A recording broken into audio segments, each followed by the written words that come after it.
नमस्ते। आज के इस खास एक्सप्लेनर में हम विज्ञान की एक बहुत ही दिलचस्प सच्चाई पर बात करने वाले हैं। अक्सर ऐसा होता है कि बुनियादी विज्ञान की किताबों में छुपे छोटे-छोटे सिद्धांत असल जिंदगी की बहुत बड़ी समस्याओं का हल बन जाते हैं। तो आइए आज इसी बात की गहराई में चलते हैं और देखते हैं कि कैसे पानी की अवस्थाओं को समझने का बेसिक साइंस एक ऐसी तकनीक में बदल जाता है जो आज के समय में किसी चमत्कार से कम नहीं।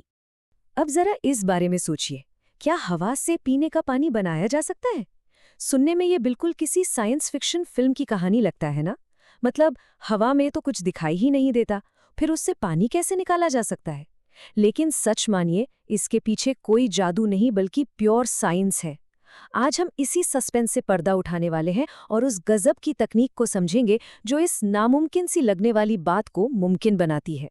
तो आइए सबसे पहले बात करते हैं जल की अवस्थाओं की, यानी H2O के मूल रूप क्या होते हैं।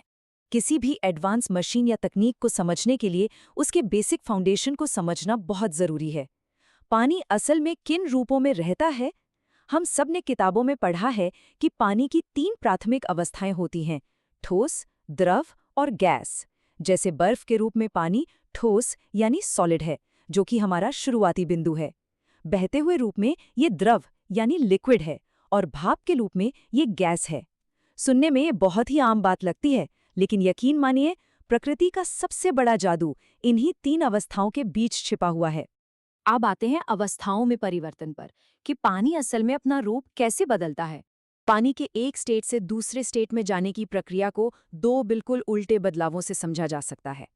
एक तरफ है जमना या फ्रीजिंग, जहां लिक्विड पानी ठंडा होकर ठोस बर्फ में बदल जाता है, और दूसरी तरफ है पिघलना या मेल्टिंग, जहां वही ठोस बर्फ गर्मी पाकर फिर से लिक्विड बन जाती है।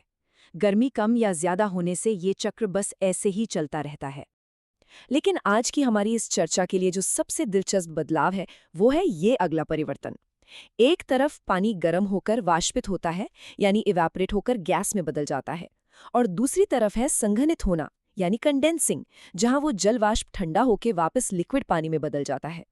हवा से पानी बनाने वाले रहस्य को समझने के लिए इस संघनन या कंडेंसेशन की प्रक्रिया को याद रखना सबसे ज्यादा जरूरी है।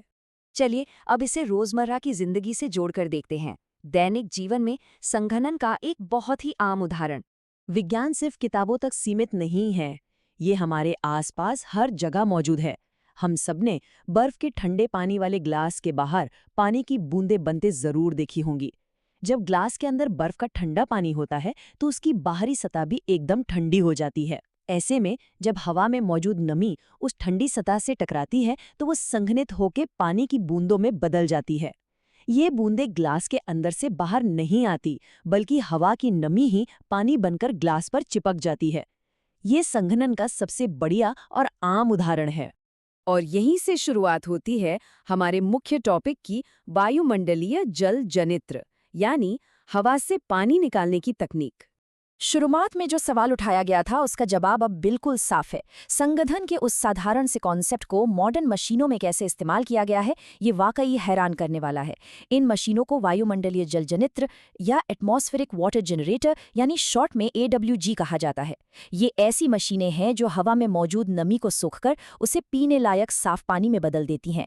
ये कोई जादू नहीं है, बल्कि ठीक वही कंडेंसेशन है जिसे अभी हमने ठंडे ग्लास वाले उदाहरण में समझा था। ये मशीनें अंदर से कैसे काम करती हैं, इसे 3 सिंपल स्टेप्स में आसानी से समझा जा सकता है। पहला, मशीन अपने आसपास की नमी वाली हवा को अंदर खींचती है। दूसरा, मशीन के अंदर का सिस्टम उस हवा को बहुत ज़्यादा ठंडा कर देता है, बिल्कुल वैसे ही जैसे बर्फ ने गिलास को ठंडा किया था। और तीसरा स्टेप, हवा के ठंडा होते ही उसमें मौजूद जलवाष्प संघनित होकर शुद्ध पीने योग्य पानी की बूंदों में बदल जाता है। यह एक तरह से उस ठंडे गिलास वाले उदाहरण का ही एक बड़ा रूप है, जिसे बड़े लेवल पर लोगों की प्यास बुझाने के लिए डिजाइन किया गया है। मतलब छठी क्लास की साइंस की किताब का एक बहुत ही सिंपल सा कॉन्सेप्ट आज असल दुनिया में पीने के पानी की इतनी बड़ी समस्या का एक शानदार समाधान बन रहा है।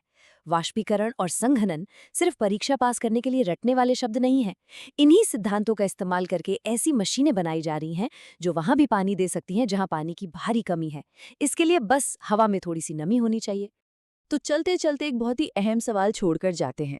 संघनन के इस सिंपल से विज्ञान ने हमें हवा से पानी बनाने की अकल्पनीय तकनीक दी, तो सोचिए प्रकृति के इन छोटे छोटे बदलावों को समझकर हमारी दुनिया में और क्या क्या चमत्कार हो सकते हैं।